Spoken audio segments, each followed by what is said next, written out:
এশকের আগুনে পড়ে নবী মুস্তাফায়,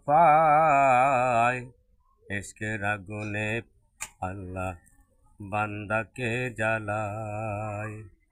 কি কারণে জন্মের পূর্বে নবী এতিম হয়? কি কারণে চাকুরি করেন নবী ইহুদির ঠাই? উম্মতের তরে নবী কান্দে হায় রে হায়। উম্মতি বলে নবী রাত্রে তো পোহায়। কি কারণে 3 বছর, কি কারণে 3 বছর নবী পাহাড়ে বন্দি রয়? খাদ্য দিনা পেয়ে নবী গাছের পাতা খায়।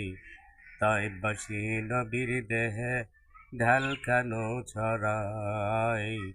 রক্ত মাখা দেহে নবী বেহুশ হয়ে যায়। বলো, ইসলাম প্রচার করতে নবী দাসন্তরী হয়। উহুদ যুদ্ধে নবীর কেন দন্দান শহীদ হয়? তিনি হলেন শ্রেষ্ঠ নবী, সৃষ্টির সেরা ভাই। তারই নূরে জগৎ পয়দা, মানব শ্রেষ্ঠ চাই। আল্লাহর নবীর হুকুম মতে জেনেন ছানের চলা চাই। তা না হলে কোনো মতে আমাদের রেহাই নাই। তা না হলে কোনো মতে আমাদের রেহাই নাই।